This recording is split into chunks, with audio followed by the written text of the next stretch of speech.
Welcome to the Arduino Embedded System talk. My name is Pyi Phyo Aung, today's MC.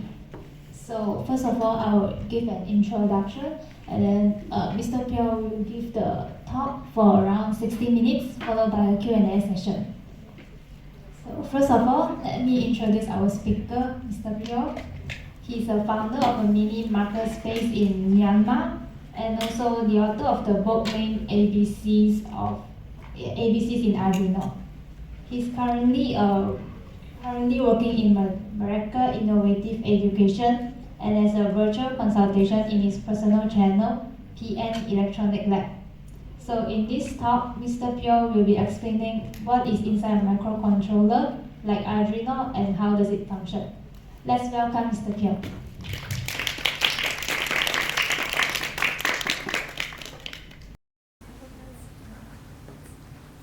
Hi everyone, good evening. Yeah, so thank you so much for joining today. I'm so happy to see this many faces. And thank you Robotics Club for inviting me. So today I would like to talk about the embedded systems. And we will be focusing on what's happening inside a microcontroller. So since you all are from or related to Robotics Club, I hope you are at least familiar with microcontrollers, something like Arduino or STM32 or ESP. Okay, but if you are a beginner, so no need to worry. We will go through from the beginning. Yeah. Okay, so first of all, let me introduce a little bit of myself. Yeah, like mentioned before, I am an author and also I do talks and trainings and mentorships, both physically and virtually. Okay, and more than that, I'm a maker.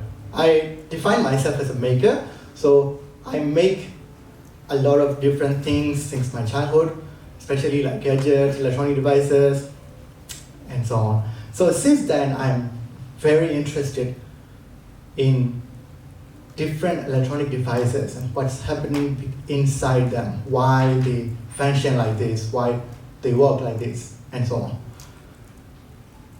Yeah. Oh yeah, and most importantly, I am the proud husband of Dr. Ngu, who is present here today. So once again, thank you so much everyone. Okay? Yeah. So this is the outline of the talk today. I will explain what is embedded systems, what is microcontroller, what a microcontroller is made of, and I'll introduce you to the Arduino ecosystem. And with the help of physical demonstration, I will explain what is happening inside a microcontroller. All right, so let's begin with embedded systems. What are embedded systems? So as the name suggests, they are embedded, meaning they are hidden behind something else, okay? As a matter of fact, they are systems controlling the larger systems from behind, okay? We can define them as something like computer systems, but they are behind other things, so we won't be able to see the computer themselves. But there is a computer controlling everything from behind. So that is called an embedded systems. Actually, without even noticing, we are actually using embedded systems every day. So, for example, our smartphones, or even our house appliances like washing machines, refrigerators, air cons, and a lot of different medical devices or smart devices, they are using embedded systems inside. Okay? So, just like other electronic devices, they are also growing together with the technology. As the technology is more and more advanced, getting advanced, so are the embedded systems. And moreover, they are also getting smaller and smaller. They are shrinking in size. So now we have embedded systems that can be put inside our bodies. Something like in-body devices, in-body sensors, for example. We have embedded systems in the space, for example, like satellites or International Space Station and so on. So there are a lot of different systems which are embedded systems are being used every day. Some of them we may not even notice it. So basically, they are everywhere. From the smallest electronic toys and gadgets to the most sophisticated electric vehicles, or like I said before, the the satellites, and a lot of different things. The embedded systems are everywhere. Okay, so when we learn embedded systems, we cannot omit about microcontrollers. They are the building blocks. They are the fundamental things behind the embedded systems. Okay, so before I talk about microcontrollers, I think everyone has used a computer before, right? Here we can see a lot of computers in front. As a matter of fact, we are carrying a computer in our pockets every day. Our smartphones, they are basically computers. So when we think of computers, most of you already know they have CPU, the central processing unit, which do all the brain work, okay, thinking, decisions, and there is RAM, memory for the short-term memory, and then the storage for the long-term memory, for example, SSDs or eMMC storage devices. And then to interface with other devices or humans, we have input-output systems. For computers, we have monitors, keyboards, mouses. For smartphones, we have the touch screen, and so on. So when we think of computers, there are those components behind, but usually they are separate entities. They are separate devices. For a desktop computer, it's obvious. We need to buy everything separately. If you want to build, for example, if you want to build a gaming machine, you need to buy everything separately. You need to buy a CPU, you need to buy the RAM, and to connect everything, we connect the motherboard and so on. For smartphones as well, the CPU, RAM, and everything, they are separate, at least separate chips. But for microcontrollers, they are everything combined into one single chip, which is usually about the size of a thumbnail. So, of course, they are not high-performance computers. You cannot browse Instagram, you cannot watch Netflix movies on microcontrollers, but they are basically computers. They have everything. They have RAM, they have CPU, they have input, output, not like keyboards or mouse, but they have different type of inputs and outputs, and so on. So they are integrated into a single chip about the size of a thumbnail, or even smaller these days. So this is a microcontroller. We can call the computers, okay, the laptops, desktops, servers, and smartphones as general purpose computers because we can use a lot of different programs. We can use them for special multiple purposes. However, for microcontrollers, they are normally designed for a single purpose, meaning they are single purpose computers. So if a microcontroller from an aircon, for example, it is designed to control the temperature of the room.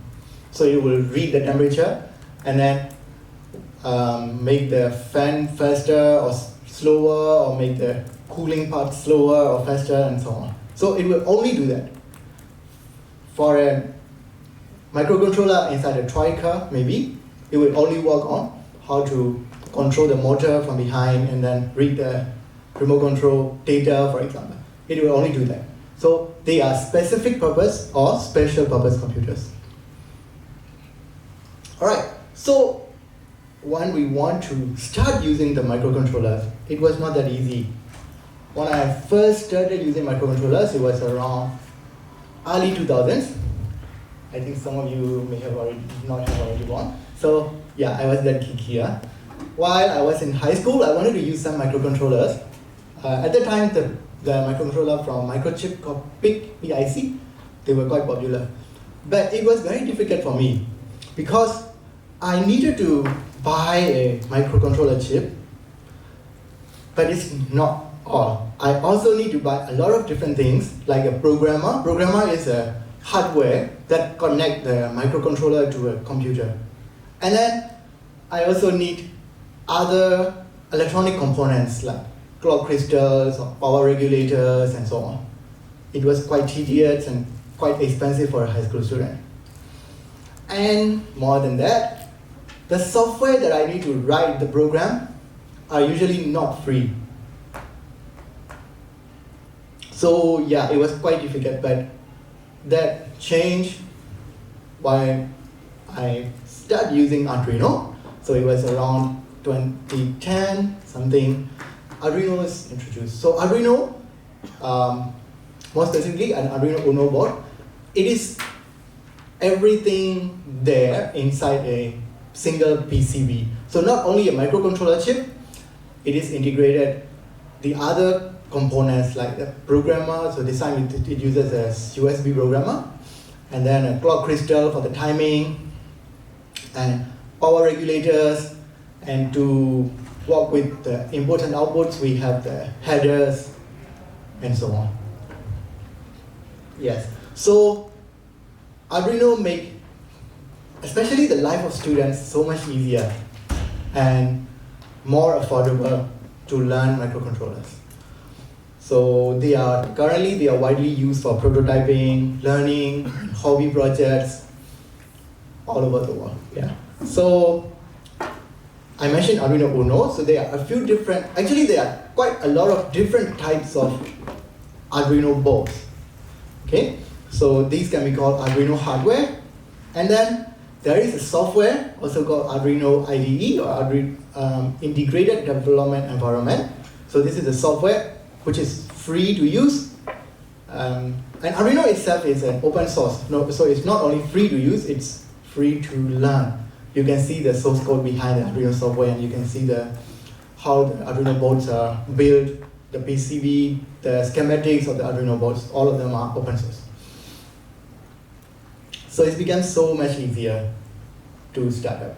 So these days there are not only Arduino, there are also a few other different types of microcontroller boards available, and life becomes so easier. Okay, so when we start using Arduino, normally we start from Arduino Uno. One of the reasons is because the most widely used Arduino board in the world for now. And currently there are two versions available, but the Rev 3, the model that's shown in the picture, is the most widely used. So, like I said before, microcontrollers are basically computers, right? So you will see some of the specifications here resemble computers. So here, in an Arduino Uno, the main CPU or the main processor is the ATmega 328 or ATmega 328 previously from Atmel, now it's under Microchip.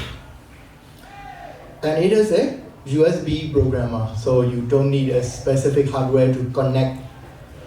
You just need a USB cable, connect to your computer, and you can start programming it. And it has 14 digital I/O pins and 6 analog input pins. All of them can be used as digital input and output, and it can use PWM. PWM stands for pulse width modulation. So if you want to control motor speed or fade an LED, you can use that PWM. And then it has a few different communication protocols: UART, I2C, and SPI.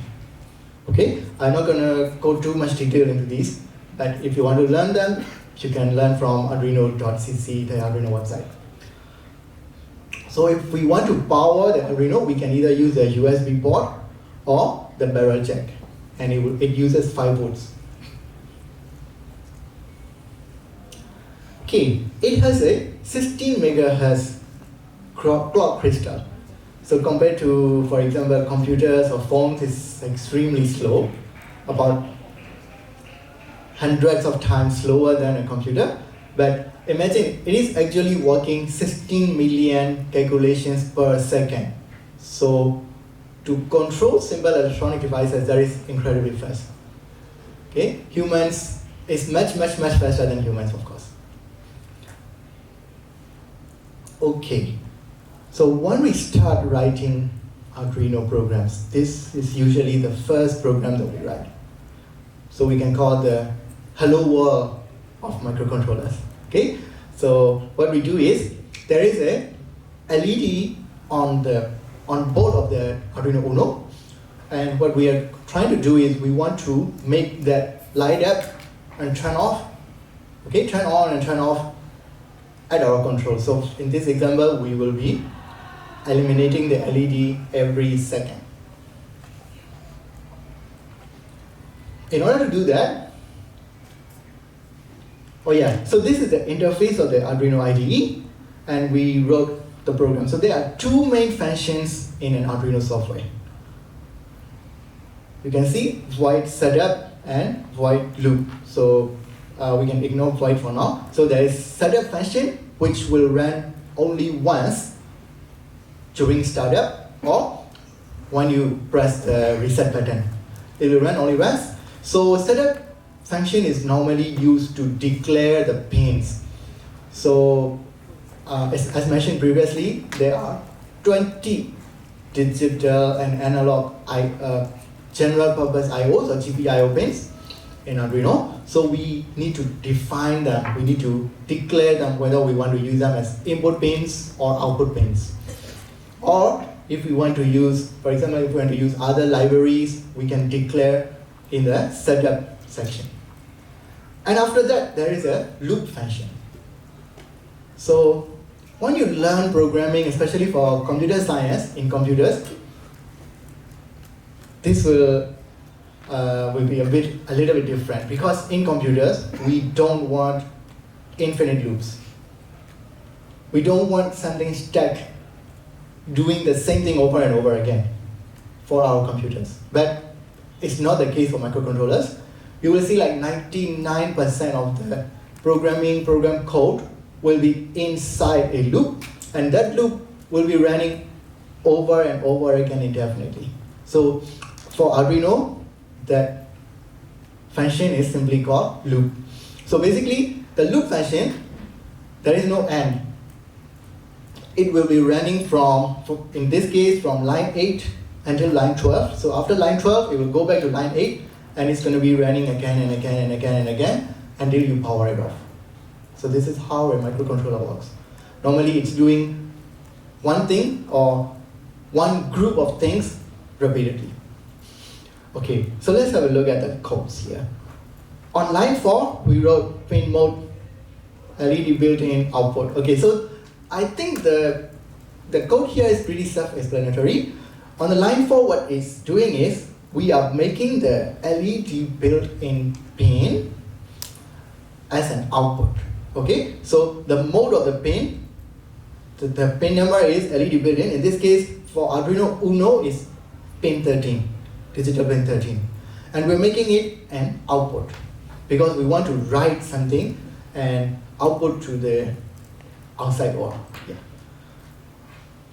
So pin mode function is used to declare the mode of the pin, whether it's input or output, so on. And then on line 9, we write digital write, and then the pin number and high. High meaning we write the value high. So in digital, there are only two values. We can think of them as true or false, 0 or 1, high or low. So there are only two values. For Arduino, high means positive 5 volts. So what we're doing is we output a positive 5 volts to pin 13. So, as I mentioned before, Arduino can work incredibly fast. What we want to do here is we want to blink an LED. We want to make the LED on and off, on and off. If we directly make it off, yes, we can write. So we can write it digital write LED low. The problem is it will be working very fast, like millions of times a second. We won't be able to see, we will only see like a dim lit LED. So we want to slow it down. For that, we use the delay function. Okay? So delay is simply pausing the microcontroller. Ask the microcontroller to do nothing, wait for it. For how long? 1000 milliseconds. So it's 1 second. We ask the microcontroller to wait for 1 second, doing nothing, and then we will turn off the light.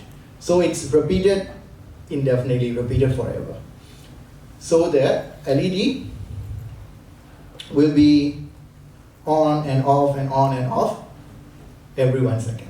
So this is usually the first program that we write.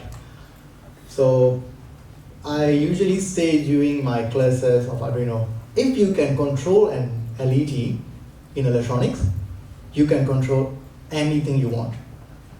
You can control a motor, you can control an electronic device, bigger light, okay, light bulb, the whole room, for example, okay?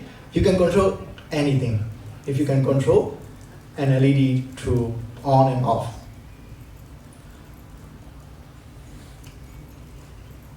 Okay, now let's think about it. I told you that Arduino is a computer. It works like a computer. So computers only understand zeros and ones. You might have already heard about it, right? So how does it understand? This is pretty much like English, okay? Even though it's written in some weird way, okay? We call it syntax. So it's basically English. So how does a microcontroller understand? Well, it doesn't. So we need something else to translate the code that we have written. Okay? So that software is called a compiler.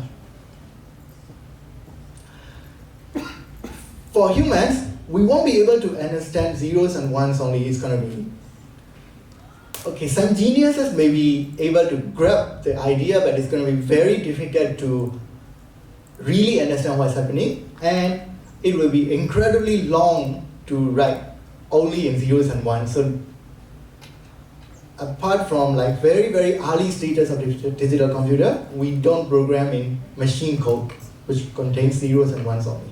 So we use higher level languages. Higher level means more towards humans, not away from the machines, okay? So we write in C in this case. So we write the program like digital write, 13 and high and so on. And then there is a software which translates from those words into the machine code. Or we can also write something like a middle level language, okay? It's still a low level language, but it's not at the lowest level of the machine code, which is called assembly. So we can still write in assemblies, but it's still going to be pretty difficult. So normally we write in higher level languages like C, or these days Python, or some other languages. So we write that and then using a software to translate it. So here, it's not like line by line interpreting, okay? That is done in assembly, but not in the compiling, not in C. So the whole program is translated, compiled, okay, into the machine code. So one line of C code may be more than 2 or 3 lines in the machine code.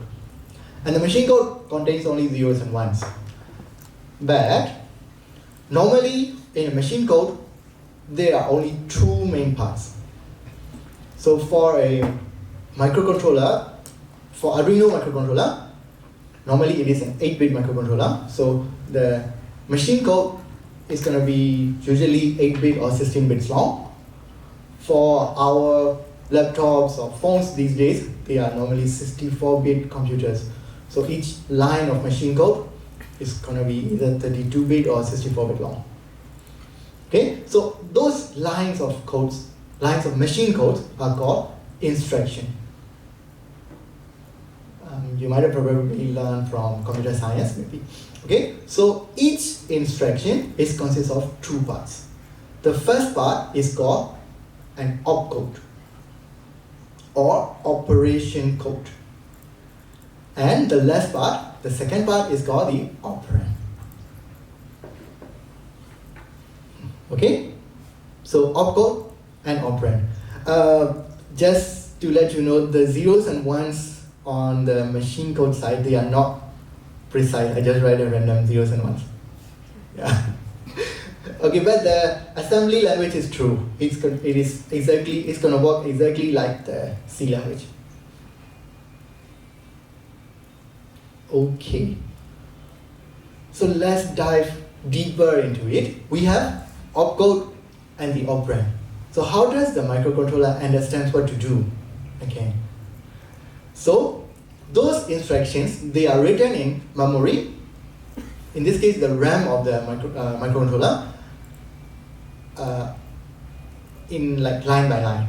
So the microcontroller, what it does is, it will first copy the data from the memory. We call it fetch. Fetch the data to its internal register. Register is another type of memory, but it's inside the CPU. Okay, so we will copy that code first. After that, we will see the opcode, what it is asking the microcontroller to do. So the opcode is normally 4-bit or 8-bit long, and then it will tell the microcontroller, CPU, what operation to do. Operation here doesn't mean like surgery or medical operation. It's mathematical operation. So, for example, add, subtract, multiply, store, or logical operations like OR, AND, and so on. Okay, so the opcode is asking what to do, and then the operand will show where the data is. So for example, if we want to add two values, then the opcode will be the code to add values.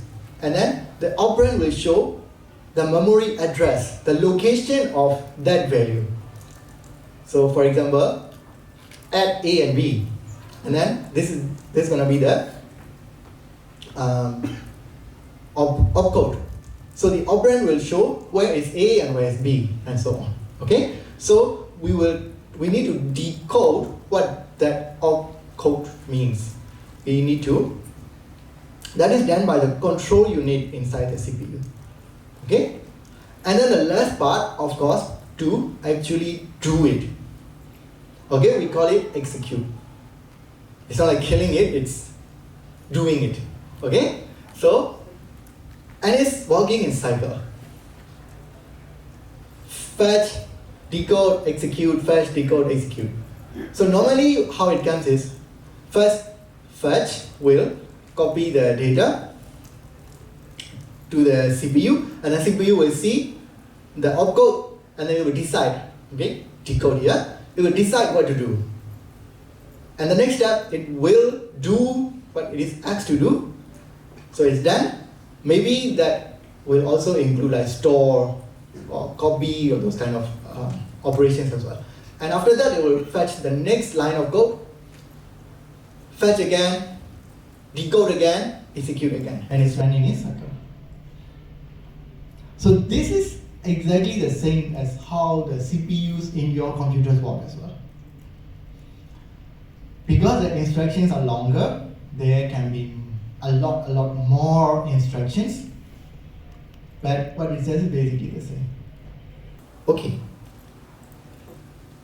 So I always say that microcontrollers are basically computers and they work like computers, but there is a little more than that.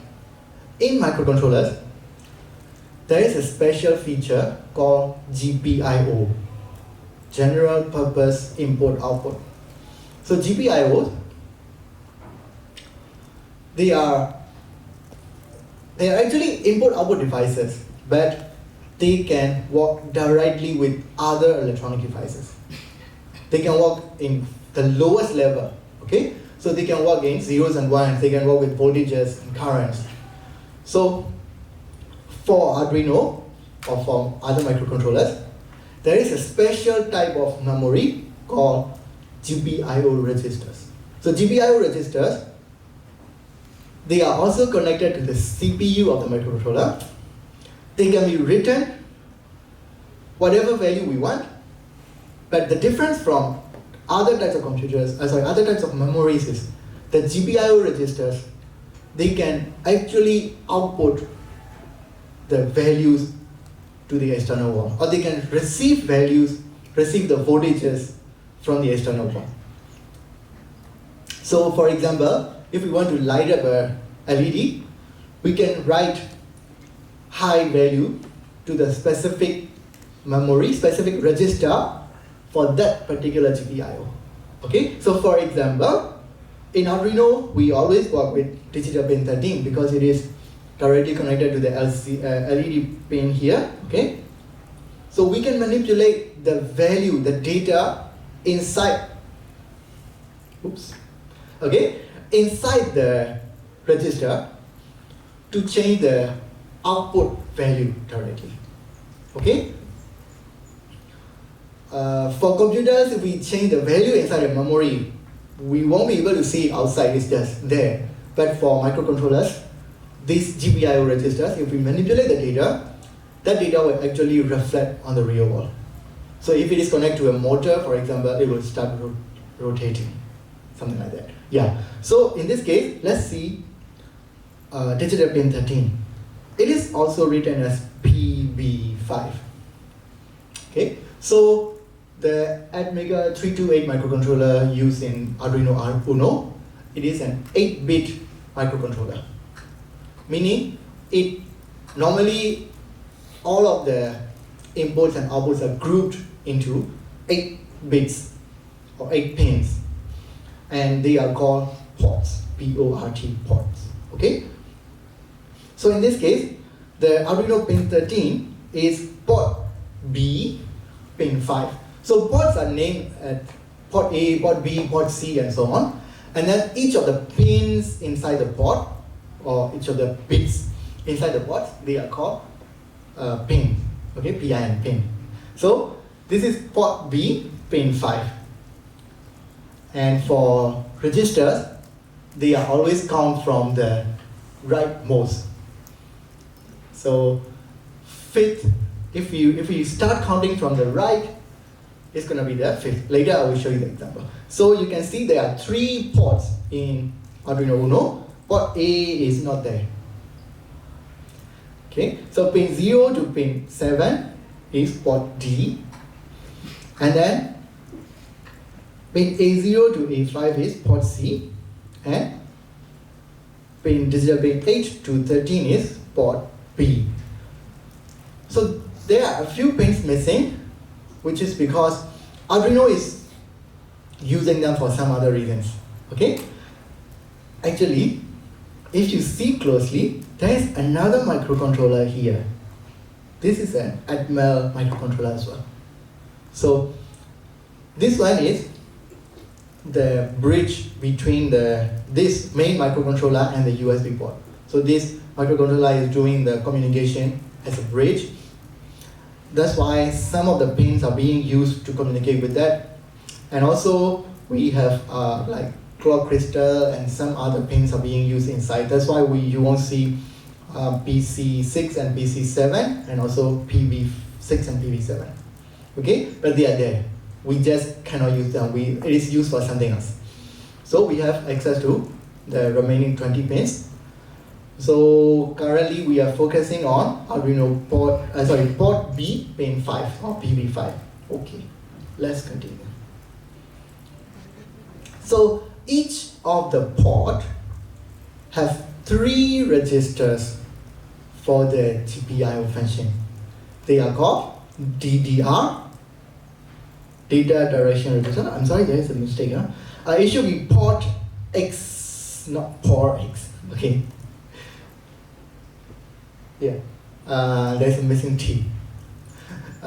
So DDR stands for data direction register, which will determine whether this particular pin in a port is either input or output. And then there is a port register, okay? It's spelled with all capitals.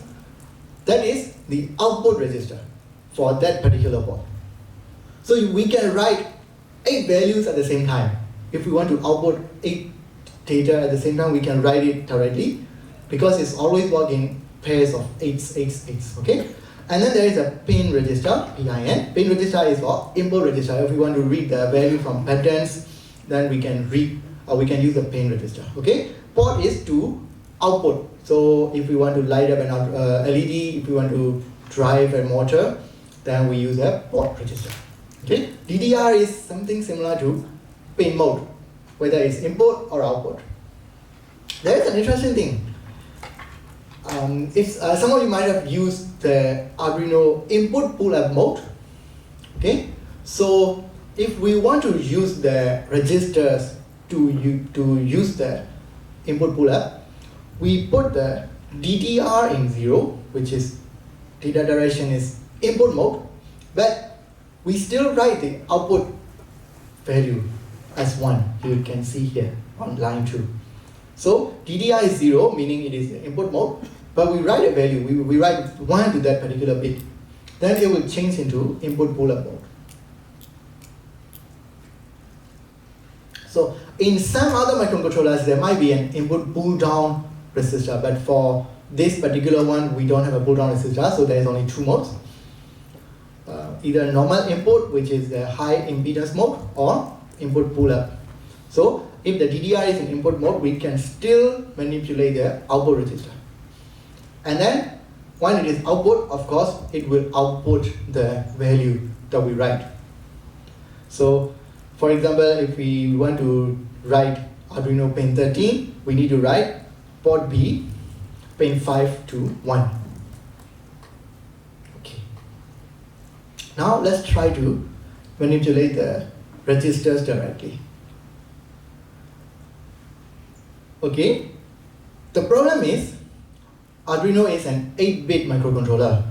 We cannot write a single value. So for example, we cannot write DDR5 with DDRB5 equal to 1. Okay? We're going to simply write that. It's not going to work at all. So we need to manipulate the whole register as an 8-bit value, okay, as a binary value. So what about writing like this? Can you see the problem here?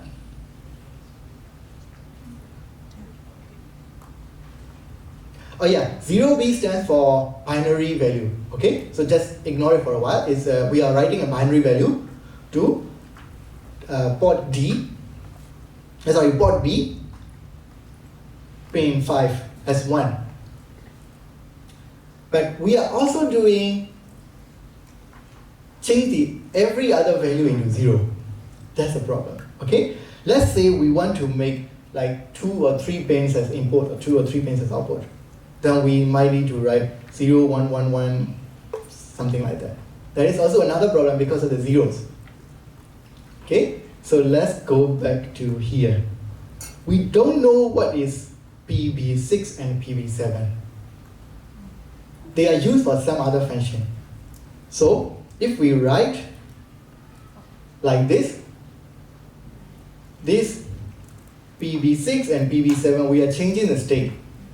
We may know what it's going to be using for the other pins, but we are changing the state of these pins. Okay, so we cannot do this as well. Alright, now let's talk about something interesting. It's going to be a bit difficult for beginners to follow, but please bear with me. I will try to explain as simple as possible. Okay? We have learned logic gates before. We have learned Boolean algebra before. Okay. So there is let's forget about NAND and NOR and NOT for a while. Let's focus on AND. If we AND a value with 0, you will always get a 0. Okay? I hope you have already learned this. So if we do an AND operation with 1 to any value, we get that original value. So similarly for OR operation, if we do an OR operation with 0, we get the same value. But if we do an OR operation with 1, we will get 1, always get 1. Okay? And there's another interesting thing is the XOR. XOR with 0, we get the same value. XOR with 1, we get the opposite of that value. So we can reuse those properties of the Boolean algebra. Okay? So this vertical line is called a bitwise operator. So we are doing a bit by bit operation. And then, so this is a compound assignment operator. So what it does is, first we read the value of DDRB, whatever it is, and then we do a bitwise OR. So if the DDRB is all 0, then we will do the OR operation with 0 and 0, 0 and 0, 0 and 0, something like that. Okay? Or the 8 bits will do the OR operation. Or the DDRB can be any value. We do the OR operation, right? So doing an OR with 0 will give you the same value as before. So these all other bits won't change. But the 1 here on the 5th pin is going to change to 1. Alright? I will repeat. So if we do an OR operation with 0, it doesn't change. So all the other bits won't change. We are not touching them at all. But for bit 5, which is the one here, we are doing an OR operation with 1. So whatever the original value is, the result will be 1. So meaning we make the DDRB pin 5 1, and we don't care about anything at all. Okay? We can do the similar thing. Sorry, before that. We can do the similar thing using the AND operation to reset a value. Okay, I will show you later. There is another problem. We want to change bit 5. So if we do this way, we need to count like how many zeros that you have written, how many ones you have written. Especially how many zeros. Let's imagine we are working with a 64-bit microcontroller. You will have like 64 zeros and ones. That's going to be a problem, huh? It's like you need to individually count them. It's very tedious and it will be prone to errors. Okay, you will make mistakes for sure.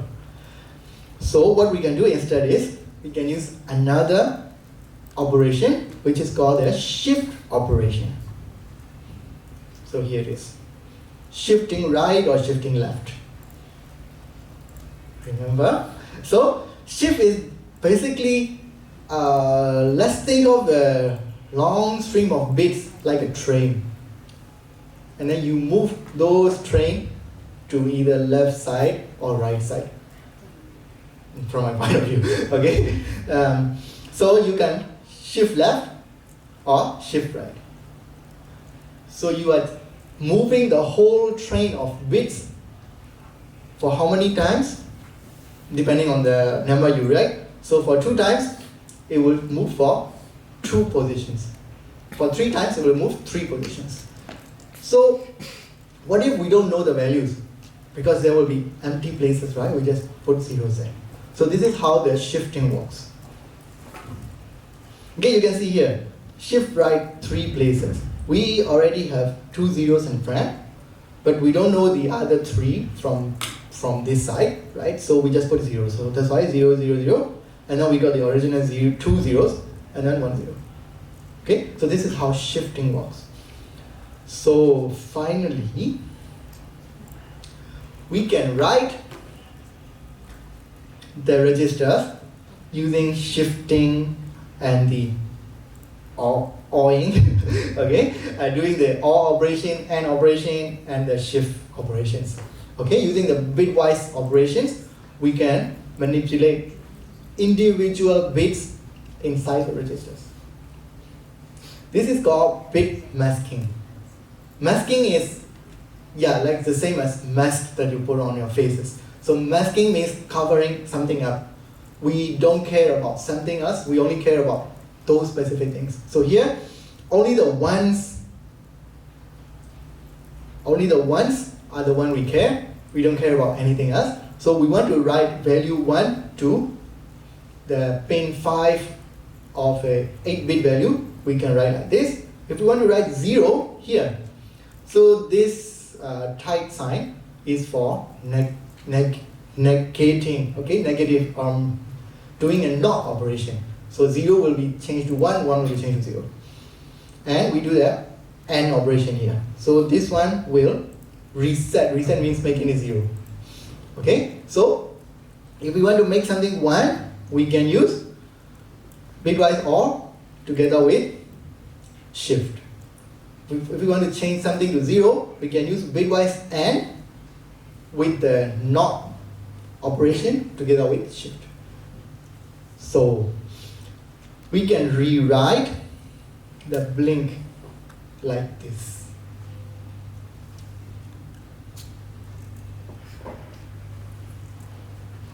Okay, so I make the comments exactly the same as before. So the DDRB line number 4, is exactly the same as pin mode something. Okay, pin mode 13, output. And for line number 9 and 11 is exactly the same as using digital write high and digital write low.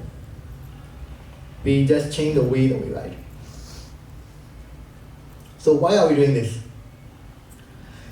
Because in the real professional environment, like most of the time you won't be working with Arduino because Arduinos are expensive. Okay, I said Arduinos are cheap, but for one device, for a single use, for testing, for a student. But if you want to mass produce like millions of devices, they are very expensive and we don't need all the features.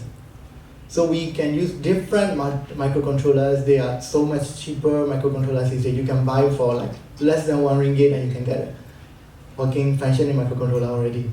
So those things, we need to manipulate the GPIO directly because the digital write, pin mode, they are actually made by Arduino. That's why sometimes it's even called Arduino language.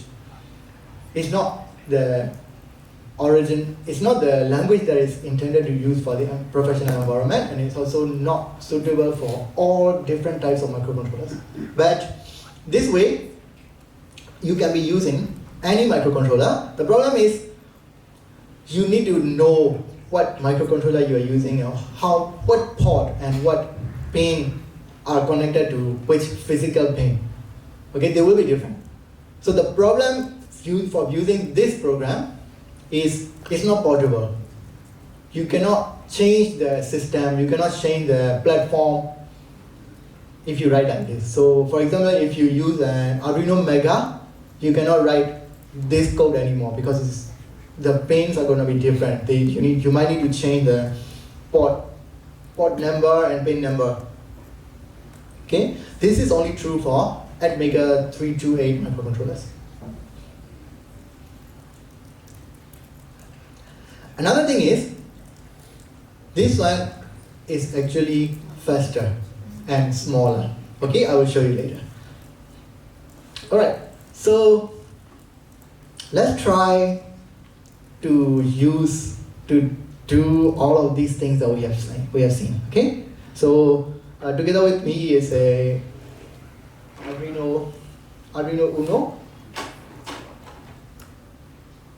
Here is an Arduino Uno. Okay, let's try to write both types of programs to this one and see the blinking LED first. Okay, and after that we will see the inside. We will see the registers.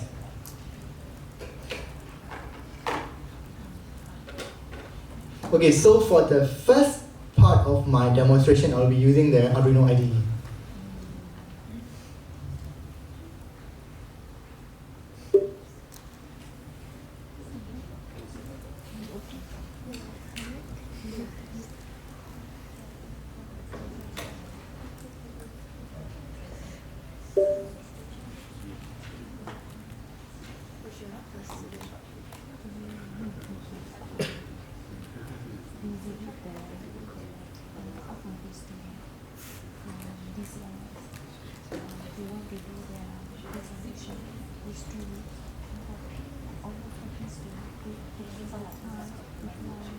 Okay, so we will write this code to Arduino Uno, which is connected here.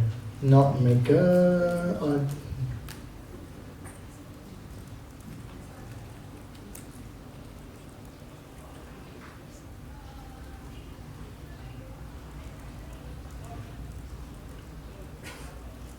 okay. So I will. Oh yeah, in the Arduino term, compile is called verify. Because compiling does two things. One is translating, but before it translates, it actually check whether your code is according to the syntax or not. It's not going to check whether it's true, correct or not. Huh? Because your code might still be wrong. There may be some mistakes. But it will only check whether it is following the syntax. Okay? So it's called verify here, but it's actually compile. So we will compile and upload.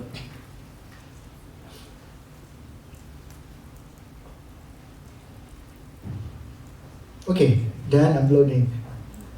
And you can see the light is blinking every second. Okay. I think you have already done this part, right?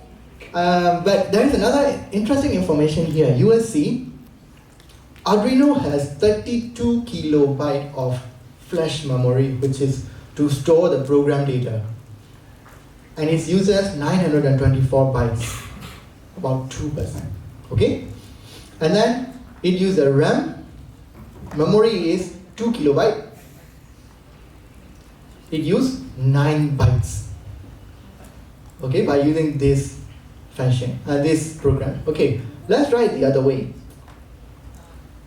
Let's change to DDR and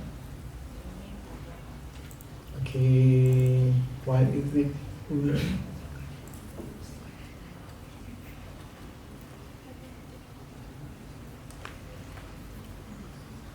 Okay, so let's do the same thing. Uploading, then uploading. Okay, you will see the value is reduced because we are not using the Arduino library anymore. So the Arduino library is taking up some space. We're not using it anymore. We are manipulating the GPIO registers directly. So the amount of program memory is reduced. Believe me, 32 kilobyte for program memory is pretty big for a microcontroller, especially for simple microcontrollers. Some of them only have like a few kilobytes or a few 1 or 2 kilobytes. Sometimes they are written in words. How many instructions only, like that. So 32 kilobyte is quite a lot. If you have very limited resource, you might want to reduce the amount of resource usage. Then you can manipulate the registers rightly. Okay, oh yeah, and you can see it's still blinking, it's doing the same thing. Okay, but now we have written it differently, very, very differently. Okay.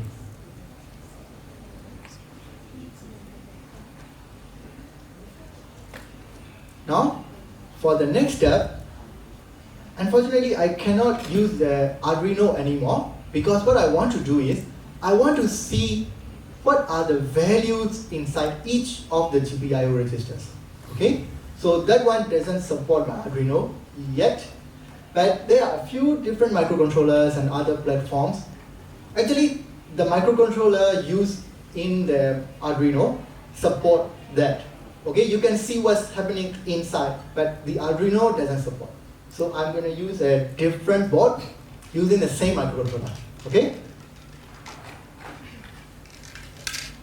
So this one is called AVR, Explain Mini. Explain spelled with X, not EX. Okay, Explain Mini, and it uses the same microcontroller, the Atmega 328. The good thing is this one is there is a hardware debugger. Hardware debugger is you can see the hardware. You can see what's inside the microcontroller. Okay, you can see the hardware level. So we will be using this to see what's happening inside. And unfortunately, I also won't be able to use the Arduino IDE. So I'll be using another software called Microchip Studio. Okay. Oh yeah. Don't be afraid. Okay. Don't be intimidated by the too many words in here. You can ignore most of them for now. So I will explain what we are doing here first. Okay, I write the program a little bit differently, but it's still the same concept. So in Microchip Studio, you write the program in the main function. So there is no more setup and loop. There is main function, and then there is a code block for the loop. Okay, you will see while. While is a looping statement, control statement, and it's gonna do what until the value inside the bracket is wrong. Meaning, as long as it is true, it's gonna be running. So basically, this while, whatever inside of the while block, is gonna be running forever. Okay. So while one is the same as while true. So this is exactly the same as the loop function in Arduino. So whatever's happening before the loop function is going to be the same as setup. Okay, in setup we do, okay, you can also see in the comment, first we write DDR-B, which is Arduino pin 13, and in this board also it is connected to a LED outside, so we will be able to see the light. After that, we write DDR-B7 as 0. So in Arduino, we cannot reach to pin BD7. Sorry, B7. It's not there in Arduino, but here there is a push button connected, so we can see what's happening there. Okay, and we make the DDR to 1. So we make that pin an input. Okay, if we want to make that input pin as a internal pull-up, then we can uncomment this line. So it's making the port D pin 1 using the internal pull-up. Okay, I already mentioned in the Arduino slides. Okay, now what we're doing is we will read the 7th pin of port B. And this exclamation marks mean if not. So because, yeah, like once again, for input pull up, the logics are reversed. When the button is not pressed, it is 1. When we press the button, it is 0. So we will reverse the logic. Okay, that's why there is a not here, exclamation mark here. So if not, pin B is 1, meaning if pin B is pressed, pin B7 is pressed, then we will output port B5, meaning we will light up the LED. If else, meaning if it is not pressed, then we will make this light off, turn off. Okay, this is the delay function. It's a little bit different, but it's still the same. We will delay for 50 milliseconds just for the Arduino, just for the microcontroller to do other stuff.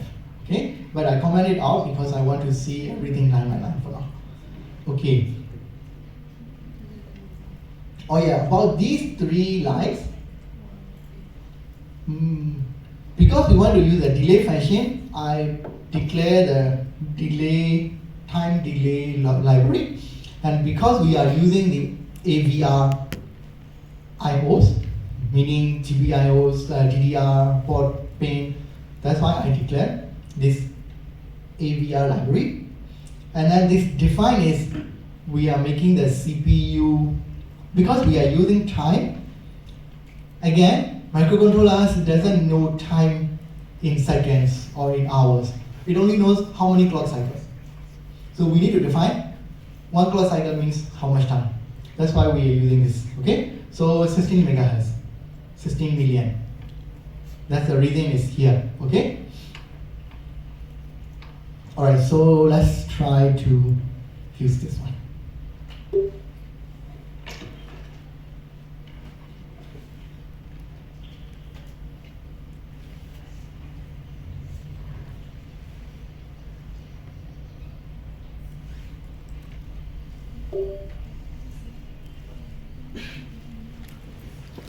So as soon as I connect this, it detects it has a explain meaning. Okay, if you want to buy it, it's not that expensive. I think Robotics Club should have one.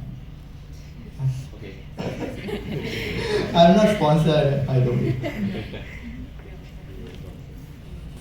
Okay, so you will see it's automatically detected. Okay, and I will be doing the debugger. So I'm using the hardware debugger in order to see the insights. Okay, and this is called a breakpoint, meaning when I start running, it will stop at this point, and then I can go like line by line. Okay.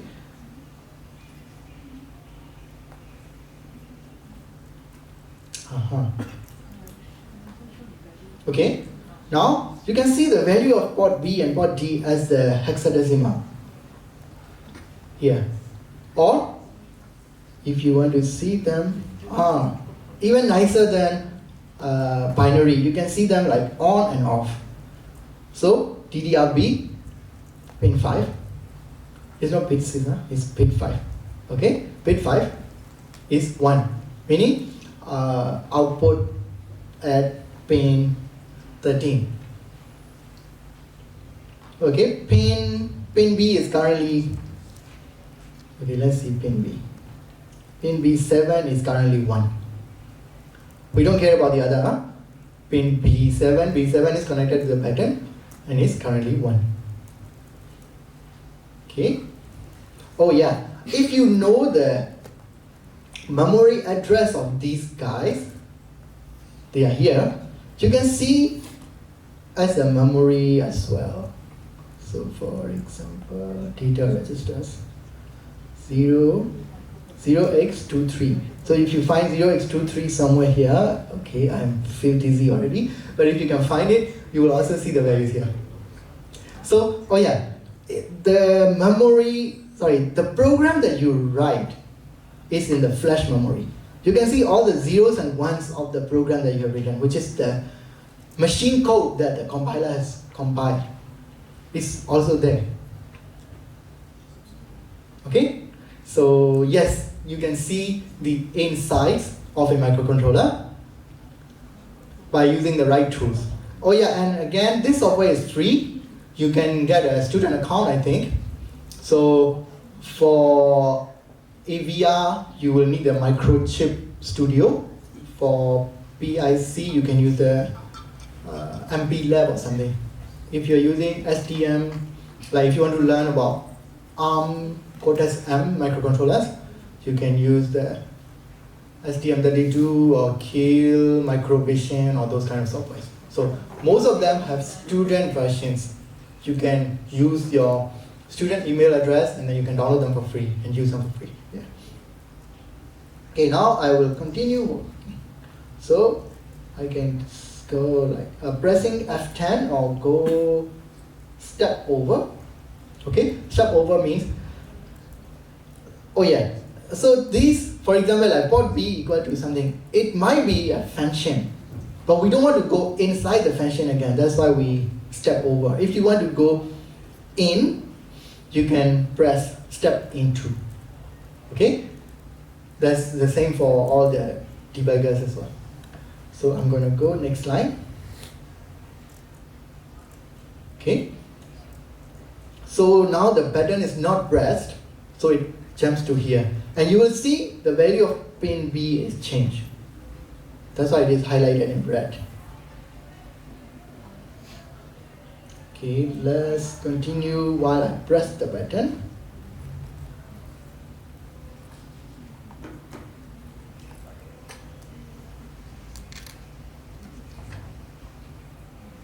Now the light is on. Because I have pressed the button when the program is running. It's paused now. Huh? It's not running anymore because I paused it. This is the stop sign. So now the pin B is changed because I have pressed the button. So it's become 0. And then port B is also changed.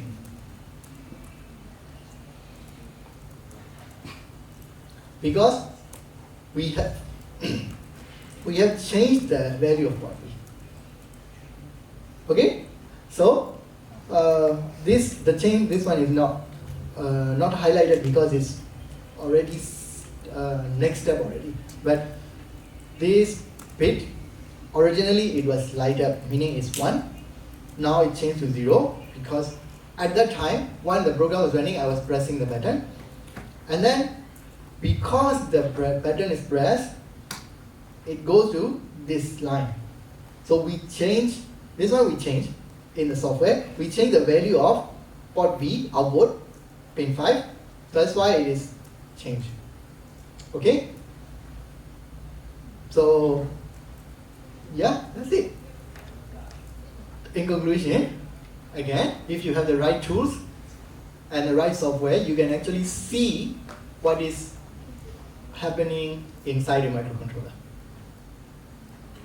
And of course, I have oversimplified some of the steps, but I hope at least you can get some idea what is happening inside. Okay? So if we make the program more and more complex, it's happening basically the same. We are manipulating the registers, we are manipulating the values inside them, and then the FD cycle will do whatever it has to do and output according to the programs. Okay?